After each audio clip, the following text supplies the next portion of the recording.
थूकिए मत रास्ते पे, चारों तरफ लाल लाल लाल लाल रोड दिखाई देता है।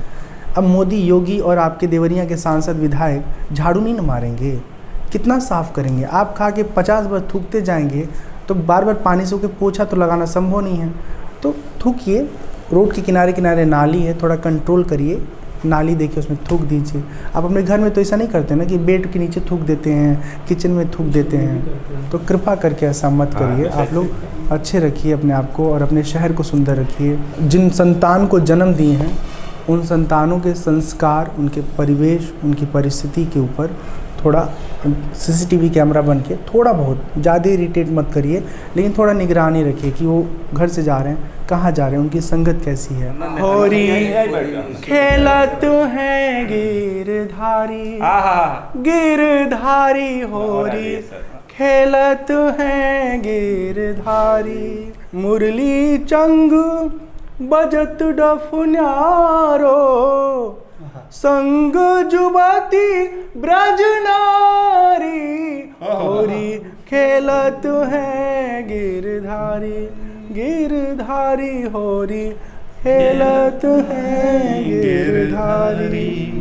चंदन के सर छिड़कत मोहन, चंदन के सर छिड़कत मोहन, अपने हाथ बिहारी, अपने हाथ बिहारी, होरी खेलत हैं गिरधारी, गिरधारी होरी खेलत हैं गिरधारी। भरी भरी मूठ गुलाल लाल संग, भरी भरी मूठ गुलाल लाल संग, श्यामा प्राण प्यारी, गावत चार धमार राग तहाँ, दे दे दे कर तारी, होरी खेलत हैं गिरधारी, गिरधारी होरी खेलत हैं गिरधारी। फागु जो खेलत रसिक सावरो, फाग जो खेलत रसिक सावरो, बाढ़े रस ब्रज भारी, मीरा को प्रभु गिरधर मिलिया, मोहन लाल बिहारी, होरी खेलत हैं गिरधारी, गिरधारी होरी खेलत हैं गिरधारी। बहुत बहुत बहुत धन्यवाद आप सभी का। बहुत आपका भी अमित जी, आप सभी का आशीर्वाद हमेशा हमको मिलता रहे। अभी चीजों को अनन्य को धन्यवाद। अमित सर यहाँ मौजूद है, हमारे सीनियर हैं। अरविंद सर, सॉरी अमित का ही नाम बार बार निकल रहा है, इतना सवाल वो पूछे हैं। अरविंद किशोर सर बिहार में CAG के अधिकारी हैं, हमारे बड़े भैया हैं, तो आपकी उपस्थिति भी रही तो हमारे यहाँ तो रंग ही रंग। बहुत सुंदर, बहुत सुंदर। आप सब देखिए, आप सबको बहुत बहुत साधुवाद। प्रखर और